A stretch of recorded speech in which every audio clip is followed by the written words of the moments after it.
So let's take this opportunity to move on to our second topic today. I wanted to just go over some news from this past week. We don't have a whole bunch of news, but it's just some interesting pieces I wanted to kind of break down. The first was the, I guess, pseudo match announcement, and I'm saying that in air quotes for those that can't see me, maybe news in air quotes as well, that Aljamain Sterling and Cory Sandhagen are supposedly booked for a fight in May. Now, Sterling came back and he said that there's been a bunch of names thrown out there and multiple fighters are in the discussion, but nothing's been put to paper yet, especially with the stuff going on around coronavirus. I know there was talks about him either being booked against Peter Yan as well. I've definitely remember seeing some news about that, but nothing came out. So my first question to you, Schwan, in reference to this is, what are your thoughts, your initial thoughts about a potential bout between Aljamain Sterling and Cory Sandhagen? Is this a fight in which we could see a new number one contender coming out of this bout here, or is this a fight where the winner of Peter Yan has to face the winner of this potential fight? Well, first of all, I know this is not a fight that Sterling wanted. Sterling was trying to get Cejudo. Sterling was trying to get Jan. Sterling was trying to get somebody who has some heat and is ahead of him. Sandhagen isn't the name he wanted. Sandhagen doesn't have a lot of heat behind him. He's been fighting very well, but he's not a name. He doesn't draw attention in a negative sort of way. He's just a one of those high risk, low reward type fighters. So I know for a fact Sterling is not going to be happy about this fight, other than having a fight on the table. For Sandhagen, this is great. Sterling started to go on a little bit of a run. He's flashy. He draws attention. He's kind of got a burgeoning fan base, and he's had some very big wins over big names recently. So for Sandhagen, this is the perfect opportunity he wants. He wants to name guys so he can go from being a bottom 10, 12 type fighter and go into the top 5, top 7, top 5, top 3 is what he wants. So this is perfect for him. It's a good matchup. Just off the top of my head, I'd probably favor Sterling just based off his overall grappling ability to transition from wrestling to grappling and his ability to control position and find submissions and scrambles.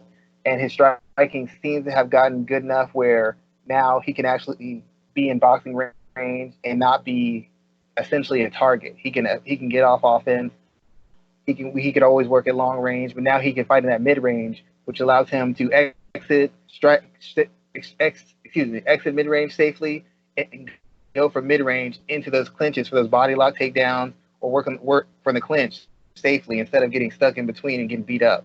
So I feel that addition to his game essentially makes him kind of protects him from what Sandhagen does. Sandhagen, in my opinion, won't be able to push the pace or put the power on that he likes to because Sterling is so good at transitioning strike attempts into takedown attempts. And even if he's not getting the takedown attempts, he uses it to get back control, he uses it to tie up body lock, push you up against the fence, and eventually drag you down or hunt for a submission. So I feel that just right now, off my initial idea of the fight, it's a good fight. It's a very well matched fight. It's not great for Sterling because it's not the fight he wanted, and there's always a chance he might overlook this guy because he's disappointed he didn't get Jan or Cejudo or someone of that nature or Moraes again. But it's a good fight. But I favor Sterling right now. How do you think you favor Sterling right now, but how would you put him overall? I've always kind of been interested in Aljamain Sterling. I know I am unabashedly rooting and cheering for any Black athletes, whether African American, African, Afro Latino, whatever it may be. I am unabashedly rooting for them. Aljamain Sterling is one who I've always seen who's like right on the cusp. I even more so than Kevin Lee, I think he's someone that could become a champion, but I don't know within this bantamweight division. I think the top of this bantamweight division is tough between Peter Yan, Marlon Moraes, and Henry Cejudo. I think this top of those three are killers, and I just don't know if Aljamain Sterling has it to get over those three individuals. I can see him being someone like maybe like a Rashad Evans, where you win the title and you lose it in your next defense or something like that. But what are your thoughts about that? Is Aljamain Sterling someone that you can see winning the title and holding on to it? Well, I just don't know just because I've thought two things about Aljamain. As skilled as he is, one, in my opinion, he's not that physical a fighter. He's enough athletic fighter, but he's not particularly physical. I feel like when you get in certain positions or you lock up with him or you get in strike exchanges with him, you can bully him a little bit. Physically, you can move him around. Physically, you can back him up.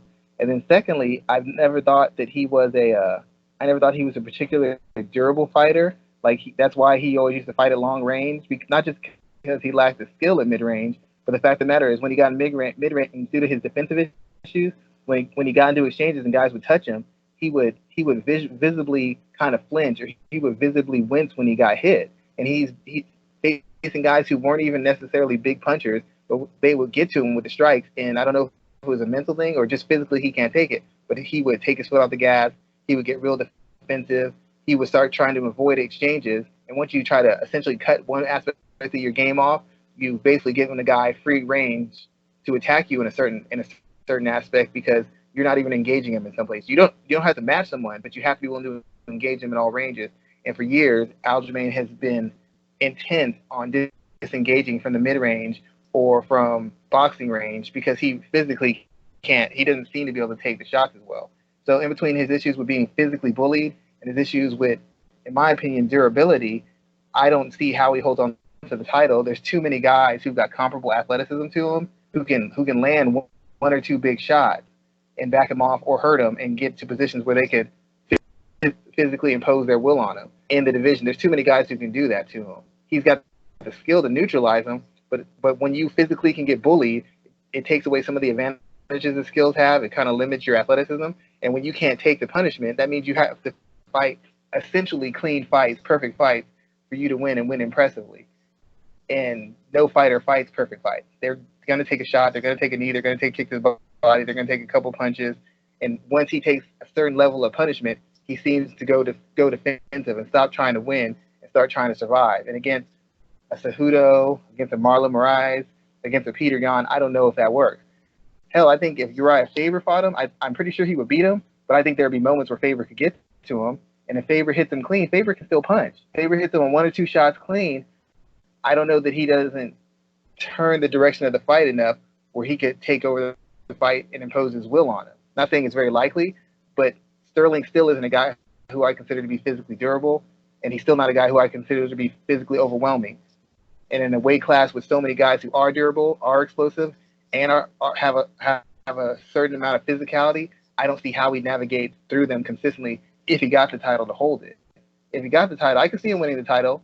Like you said, I don't see him holding it, and I'm more likely to see him not winning the title just because of the fact that I don't think he can take the punishment of the top 3 or 4 guys, and I don't think physically he can manhandle or you have enough horsepower to just bully them and put them in spots that they don't want to be consistently. Maybe early in the round he can, but later as the fight goes, he's going to start getting backed up. He's going to start getting pushed off. He won't be able to get the takedowns. They'll wrench him off their legs, and if they get takedowns or get him in a position, they're going to be able to physically hold him there and punish him. So in my estimation, I don't see him holding the title. He's not physically durable enough, and he just lacks the physicality I like to see in champions. So the thing that's always like caused me hesitation about Aljamain, and it's been this way since, was the back-to-back losses that he had to Brian Caraway and Aljamain Sterling, and Raphael Assunção back in 2016 and 2017. Because Raphael Assunção was at that point one of the dominant bantamweights, so I can't even really be mad about that. He lost a split decision to Assunção, so you can't fully be mad at that because that's the way Assunção always won at the time. But the Brian Caraway fight was kind of alarming to me because he was winning that fight clearly first round, halfway through the second, but it just looked like he just mentally took his foot off the gas and could not get it back on. And Caraway it looked like this. It looked like one of those situations where Caraway was just a hungrier fighter who just dug down and took the win away from Aljamain Sterling. That stands out to me. The Marlon Moraes KO, I feel like that happens. Like everyone gets one of those flash knockouts and they occur. I think that isn't as damning as those 2 losses that Assunção and Brian Caraway. Yeah, I mean, essentially Caraway walked him down. Sterling was having his way, working from the range you want, long range, moving around, getting takedowns, transitioning to different positions, and at some point he essentially got outworked. He wouldn't engage in extended striking exchanges with Caraway. When he did, Caraway was winning him. And when Caraway got position on him, Sterling had a real hard time getting Caraway off of him or creating the space necessary to find a submission. And the thing that Sterling often leans on is his athleticism and his length.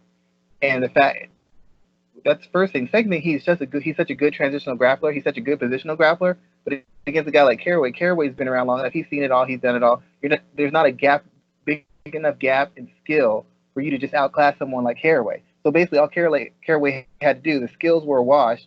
What the difference was Aljamain Sterling's athleticism against Caraway's physicality and aggression. And when Caraway turned on the aggression and put on the pressure, Sterling couldn't create space. He couldn't maintain space.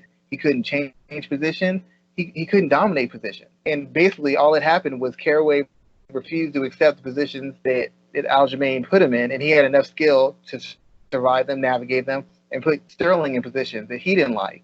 And he wasn't necessarily threatening Sterling with submission or really beating him up on the ground, but Sterling couldn't get back to his feet. He couldn't get Caraway off him, and he couldn't really consistently threaten him with submissions enough to either get into a better position or finish him. He just got walked down. He just got bullied. He got bullied by a less athletic, less dynamic fighter. I mean, Caraway is an average athlete at best, and all he did was walk Aljamain down, let him do his work early, survive it, put the pressure on him, physically bully him. Fight was won from that point on. And again, and that's the biggest thing about Sterling. You've seen it before when he fought Cody Stamann. Cody Stamann was able to bully him and hold him in position in certain aspects. And I think he fought Renan Barão one, and he won that fight. But early on, Renan Barão was once again landing strikes, backing him off, and physically bullying him. Renan Barão just got tired. Renan Barão at that point was only good for a round and a half. Once he got tired, Sterling started having his way for him. But early on, Sterling couldn't get him down. Sterling couldn't stay off the cage. Sterling kept getting backed up. Sterling couldn't get away from his strikes. Renan Barão was lighting him up. And if he could have put one more round like that together, he would have won the fight. He just physically shot. But there's multiple instances of Sterling getting touched hard and going defensive and not willing to engage and backing off and giving his opponent room, or Sterling getting physically bullied and backed up just by a guy putting his hands on him or putting his head down and walking him down. To be honest, I forgot the Brazilian guy he fought, the last one he fought.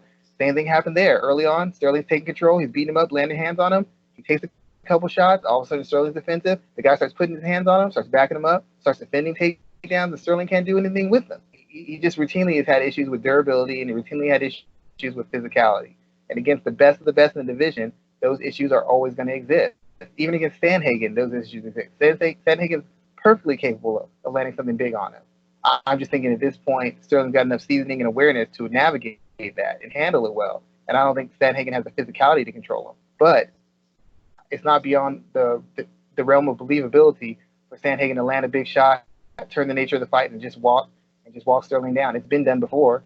Even in fights he's won, it's been done. So I just don't have much faith in him as a defending champion, multiple time defending champion. I'm not even sure he gets to the championship belt. At one point, I thought it was a lock, but given the fact that he doesn't seem to know how to navigate these against the best guys, I don't know what he does moving forward. Those are all good thoughts there, sir. I wanted to talk about one other news topic in this segment here. And I'm not sure if you've been following what's been going on with American Top Team, but you've been involved with a lot of different MMA camps, a lot of different major gyms. Well, Dan Lambert has issued a gag order of sorts across the ATT location that he runs. And what that means is that unless if you're in a booked, scheduled fight, trash talk is not allowed. This comes at a time where Colby Covington, Jorge Masvidal, Dustin Poirier, and Joanna Jędrzejczyk are basically openly going back and forth in the public. Colby Covington, he's been that guy who's been using trash talk to talk his way into major fights for the last couple of years. He talked his way to an interim title. He talked and fought his way to an interim title. I don't want to denigrate his fighting abilities. And then he damn near won the welterweight title against Kamaru Usman before he was stopped with a broken jaw. But along the way, he definitely burned some bridges with Dustin Poirier and Jorge Masvidal. And he recently went to took to Instagram to squash the beef with Dustin Poirier. They took a picture together, and it seems like that beef there is squashed, except it's not squashed with Jorge Masvidal. Clearly, it's because Masvidal is in the welterweight division and sitting near the top. But what's interesting is he's even been taking shots at Joanna Jędrzejczyk, who's coming off of that brutal battle against Weili Zhang, denouncing her for the way she fought in that fight. And they've been going back and forth. Joanna has some pretty harsh words for him in an interview I think she did with Ariel Helwani this past week. So, Schwan, in your experience with, and also, excuse me, on top of that, Dean Thomas left. He just recently, I saw that news came out today that he left ATT. So, Schwan, in your experience, you've seen across major gyms, what do you think about how this type of drama is being handled, and do you think this is the right way to deal with this? They already let it get out of hand. It shouldn't have gotten to this point at all. I know they're trying to encourage him to take shots and be who he is, but you don't ever direct that to the people in your camp. It just creates an environment where you have coaches taking sides, you have fighters taking sides, and as a person who's the owner or person who runs the camp, it's almost impossible for you not to take sides because you not saying anything instantly makes people think that you're co-signing whatever behavior he's having. I mean, what's the point of beefing with Dustin Poirier? What's the point of saying anything about Dustin? He's not in your weight class. He's considered one of the true good guys of the sport. What were you going to benefit from calling him out? Jorge Masvidal, I kind of agree because Jorge's hot at the time. Jorge's got a name. Jorge's getting some run. So I get that. I get that to a degree. But once again, what's the purpose? You say you don't want to fight him. You say he's beneath you. You're close to a title shot. What's the point of mentioning his name? It doesn't make any sense. It's just causing unnecessary problems. And I can't believe, to be honest, I can't believe the people who run the camp allowed it to get to this point. They had a strong camp with no issues, and it's hard enough just to get people already have beefs in camps, much less when somebody goes and makes them public, talking about who beat who and who can't handle who and who's scared of who and who's classless and who's childish and who quit. You're not ever supposed to say that about people in your own camp. You know, if your fighter's got a fight and you don't even think your fighter's going to win, you still say, my guy can pull the upset. You don't say this guy's outclassed. Whoever says that? And he just went out there and teed off on every and big name people in his camp, and it just doesn't make any sense. They let it get out of hand, and now they're trying to do I don't know, damage control. But you can't you can't undo the damage done by what he's saying. And maybe he really believes it's an act, and it helps him get in the positions he's got into, which is fine as long as you're taking shots at people outside of your camp. I don't understand the point of taking shots at people who are inside your camp and people you rely on to train with, and people who have coaches in there who they know longer than you, who you rely on to help train you. It's like you're cutting your own throat, you're sabotaging your own home base, and it's hard enough to be a definitive, dominant fighter when everything's going perfectly, much less when you have unrest at your home base. I've seen situations like this unfold as well too at major gyms, and usually it ends with someone being put out.